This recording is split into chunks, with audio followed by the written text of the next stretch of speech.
Welcome back friends. तो आज इस वीडियो लेक्चर में हम पढ़ेंगे कागुलेस टेस्ट के हवाले से कि कागुलेस टेस्ट क्या है। ठीक है, तो पिछले वीडियोस लेक्चर में हमने पढ़ा था कैटालेस टेस्ट, इसके हवाले हमने पढ़ा था ऑक्सीडेज टेस्ट और हमने बायोकेमिकल टेस्ट का इंट्रोडक्शन पढ़ा था। ठीक है जी, तो चलिए जी पढ़ते हैं कि कागुलेस टेस्ट है क्या चीज़ है। सबसे पहले हम पढ़ते हैं इसका introduction. Coagulase is an enzyme act as a virulent factor in some organism as it interact with the fibrinogen present on the host cell। जब किसी होस्ट सेल में आपके पास फिब्रिनोजिन होता है तो कोगुलेस एंजाइम की मौजूदगी में एक बैक्टीरिया उस होस्ट सेल के साथ अटैच होता है। जब वो उस होस्ट सेल के साथ अटैच होता है तो उस होस्ट सेल की किलिंग में एक अहम रोल अदा करता है। तो ये कोगुलेस एंजाइम का एक फंक्शन है। Organisms with coagulase usually have a protective barrier around themselves, increase their pathogenicity and resistance against immune system। वो ऑर्गेनिज्म जिसमें अगर कोगुलेस एंजाइम हो तो उस ऑर्गेनिजम्स के इर्द गिर्द आपके पास एक दूसरा प्रोटेक्टिव लेयर होता है जिसको हम कहते हैं कैप्सूल वगैरह, ठीक है ना, जो कि एक बैक्टीरिया की पैथोजेनिसिटी में एक अहम रोल अदा करता है। ठीक है, अच्छा जी, नेक्स्ट प्रिंसिपल के वाले से पढ़ते हैं कि इसका प्रिंसिपल आपके पास क्या कहते हैं। सबसे पहली बात, coagulase is an enzyme like protein and cause plasma to clot by converting fibrinogen to fibrin. Coagulase आपके पास एक ऐसा एंजाइम है जो कि प्लाज्मा को कन्वर्ट करता है फिब्रिनोजिन, यानी प्लाज्मा में आपके पास एक फिब्रिनोजिन होता है, उसकी कन्वर्जन इनटू फाइब्रिन में कन्वर्ट करता है। ठीक है, फिब्रिनोजिन का मेन रोल ये है कि एक क्लॉटिंग का अमल करता है, लेकिन अगर कोई कोगुलेस एंजाइम आपके पास आ जाता है तो वो उसकी कन्वर्जन फाइब्रिन में करता है। ठीक है, Staphylococcus aureus produce in form of coagulase. आपके पास स्टेफिलोकोकस ऑरियस एक ऐसा बैक्टीरिया जिसमें कोगुलेस एंजाइम पाया जाता है और वो दो कोगुलेस एंजाइम को प्रोड्यूस करते हैं जिसको हम कहते हैं बाउंड और फ्री कोगुलेस। बाउंड कोगुलेस क्या है, एक ऐसा कोगुलेस है, अच्छा जी, is the bound to the bacterial cell and react directly with fibrinogen. ये ऐसा कोगुलेस एंजाइम होता है जो कि फिब्रिनोजिन के साथ डायरेक्ट बाइंड होता है। ठीक है, this result is alteration of the fibrinogen so that it precipitate on staphylococcal cell causing the cell to clump when bacterial suspension is mixed with plasma। इस दौरान आपके पास क्या होता है, इस दौरान आपके पास ये होता है कि अगर किसी बैक्टीरिया में ये कोगुलेस एंजाइम होता है, बाउंड कोगुलेस एंजाइम, तो वो क्या करते हैं, दूसरे सेल को आपस में अट्रैक्ट करते हैं, दूसरे होस्ट सेल को, जिससे अट्रैक्शन हो जाती है तो प्रेसिपिटेशन हो जाती है। ठीक है, जब प्रेसिपिटेशन हो जाती है तो आपके पास क्लम्पिंग बन जाती है। तो ये ज़्यादातर आपके पास प्लाज्मा में आपको डिटेक्ट होगा। आप प्लाज्मा 1 ड्रॉप डाल दो, कोगुलेस एंजाइम डाल दो, वहाँ पर आपका क्लम्पिंग प्रोड्यूस हो जाएगी या प्रेसिपिटेशन प्रोड्यूस हो जाएगी, जो कि बाउंड कोगुलेस की एक एग्जांपल है। ठीक है, can be detected by rapid slide method. ये हम स्लाइड मेथड के जरिए डिटेक्ट करते हैं। अब इसमें एक स्लाइड है और एक आपके पास ट्यूब मेथड है, वो हम दोनों आगे पढ़ेंगे। अच्छा जी, free coagulase involve the activation of plasma coagulase reactive factor.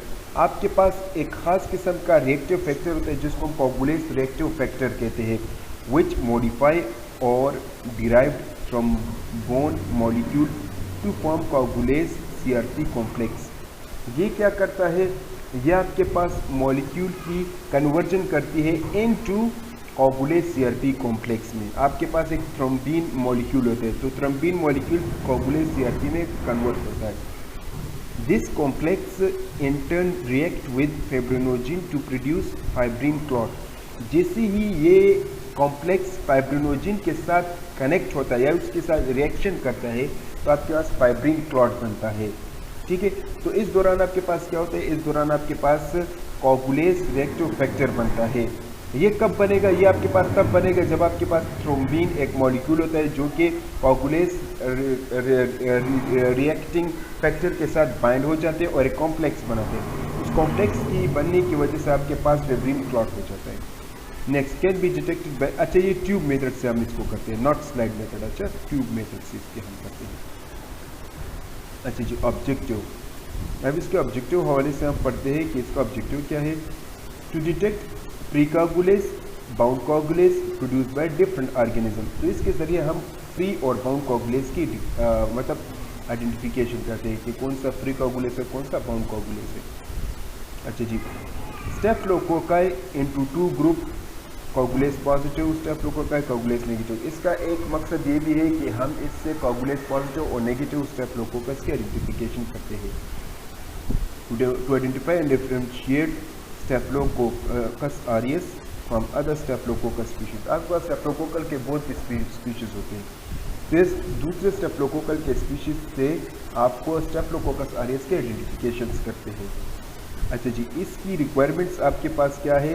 Fresh culture, wire loop, slide, plasma, आपके पास टेस्ट ट्यूब और आपके पास बेंसन बर्नर या आपके पास स्पिरिट लैम्प। अच्छा जी, प्लाज्मा और सीरम में लोग थोड़ा सा लोग भूल जाते हैं कि प्लाज्मा और सीरम एक ही जैसे, दोनों में डिफरेंस होता है। अगर आपने प्लाज्मा सीरम का डिफरेंस नहीं पढ़ा तो वो मेरे यूट्यूब चैनल पर पढ़े, आप जाके देख सकते हैं। थोड़ा सा यहाँ पर मैं बताता चलूँ, प्लाज्मा जो होता है वो भी ब्लड से आप आइसोलेट करते हैं, सीरम भी। लेकिन सीरम आप ब्लड से कब आइसोलेट करोगे? अगर आप चाहते हो कि मैं सीरम ब्लड से सीरम को आइसोलेट करूँ, तो आपके पास एक ट्यूब का होना जरूरी, जिसको हम कहते हैं जेल ट्यूब। जेल ट्यूब में आप ब्लड को डालेंगे, फिर उसके बाद आप उसको सेंट्रीफ्यूज करेंगे तो दरमियान में जेल आ जाएगा। जेल क्या करेगा? वो आपके पास ब्लड सेल्स और सीरम को सेपरेट कर देगा। ठीक है, तो ये आपके पास सीरम इस तरह आपके पास ब्लड से आइसोलेट होता है। जबकि प्लाज्मा जो है आपके पास एडीटीए ट्यूब में बनता है या हेपरिन ट्यूब में आपके पास बनता है। आप सिंपली हेपरिन या एडीटीए ट्यूब में ब्लड को डाल दें, कुछ मिनट बाद आपके पास प्लाज्मा बन जाते हैं, जैसे कि आप यहाँ पे देख सकते हैं। दोनों एक जैसे होंगे, लेकिन अगर इस पर आप टेस्ट वगैरह दूसरे मतलब काम करेंगे तो आपको खुद ब खुद अंदाज़ा हो जाएगा कि प्लाज्मा ये सीरम। ठीक है, तो ये एक जैसे नहीं है, ये डिफरेंट होते हैं। ठीक है, शक्ल में तो एक जैसे आपके पास फिजिकली एक जैसे होंगे, लेकिन टेस्ट के दौरान और केमिकली ये बहुत ज़्यादा एक दूसरे से डिफरेंस होते हैं। अच्छा जी, मेथड्स, दो मेथड्स होते हैं, एक को हम कोगुलेस ट्यूब मेथड कहते हैं, दूसरे को हम कोगुलेस स्लाइड मेथड कहते हैं। स्लाइड मेथड में आपके पास क्या होगा? सबसे पहले आपने एक 1 ड्रॉप ऑफ स्लाइड डालना होगा, 1 ड्रॉप ऑफ कोगुलेस प्लाज्मा, ये आपने प्लाज्मा डाल दिया। फिर उसके बाद आपने उसके ऊपर अपना बैक्टीरिया मिक्स करना है, कॉलोनी मिक्स कर दिया। जैसे आपके पास क्लम्पिंग बना तो कोगुलेस पॉजिटिव, ना बना तो नेगेटिव। इसी तरह ट्यूब में भी आप करेंगे। आपके पास लेट्स सपोज में बैक्टीरिया है, आपने ऊपर से प्लाज्मा डाल दिया, तो अगर इसमें क्लम्पिंग बन गई जैसे कि यहाँ पर है तो पॉजिटिव, ना बना तो नेगेटिव। ठीक है, माइक्रो ऑर्गेनिजम्स इसमें कौन से होते हैं? Coagulase positive. स्टेफिलोकोकस ऑरियस, ठीक है, ये आपके पास कोगुलेस पॉजिटिव है। इस तरह Staphylococcus pseudintermedius, Staphylococcus intermedius, इसी तरह ये सारे स्टेफिलोकोकस के आपके पास पॉजिटिव है। Staphylococcus epidermidis, Staphylococcus saprophyticus, Staphylococcus ह्यूमस और स्टेफिलोकोकस सेप्रिया, ये आपके पास कोगुलेस नेगेटिव है।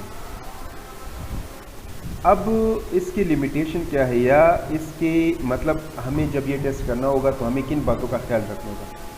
MRSA can be deficient in bound coagulase which result in negative slide test. MRSA में आपके पास बाउंड कोगुलेस नहीं होता, तो जब आप MRSA की आइडेंटिफिकेशन करते हैं तो आपको चाहिए स्लाइड मेथड से आप उसको आइडेंटिफाई करें, not bye slide tube method से आप उसको आइडेंटिफाई करेंगे, स्लाइड से नहीं। ठीक है, क्योंकि उसमें आपके पास बाउंड कोगुलेस नहीं होता। अच्छा जी, स्टेप एपिडर्मस, स्टेप हाइशियस में be positive in tube method. Tube method में ये पॉजिटिव होते हैं। The species generally found in dog and pigs, ज़्यादातर डॉग और पिग्स में ये स्पीशीज पाए जाते हैं। लेकिन इसकी आइडेंटिफिकेशन आप तब करेंगे जब कोई इंडिविजुअल डॉग या पिग से इन्फेक्टेड हो, तो तब आप इन बैक्टीरिया को आइडेंटिफाई करेंगे ट्यूब मेथड से। ठीक है, अच्छा जी, S lugdunensis and S schleiferi produce slide coagulase. इनकी आइडेंटिफिकेशन के लिए आपने स्लाइड कोगुलेस का करना होगा। क्यों? Because the reaction is more efficient if the human plasma is used rather than rabbit plasma. Next point ये कहते हैं citrated blood should not be used as false result can occur. Citrated blood ख़ास किस्म का media, उससे आपने colony को pick नहीं करना क्योंकि गलत रिजल्ट आ सकते हैं। उसमें ज़्यादातर शुगर फर्मेंटेशन हो जाती है, जिसकी वजह से फिर बैक्टीरिया मज़ीद आपके पास एंजाइम की प्रोडक्शन नहीं करता। यहाँ पर दूसरा जो मीडिया है उसको हम कहते हैं मिंथोल सॉल्ट एगर, तो उससे भी आपने बैक्टीरिया की पिकअप नहीं करना, उससे भी आप बैक्टीरिया को ऐसा ना हो कि आप उसको पिकअप कर ले उससे कोगुलेस टेस्ट कर, तो ये भी आपके पास गलत टेस्ट होगा। तो ज़्यादातर आपने न्यूट्रिएंट एगर या जनरलाइज मीडिया से आपने क्या करना होगा, कोगुलेस टेस्ट करना होगा। ठीक है।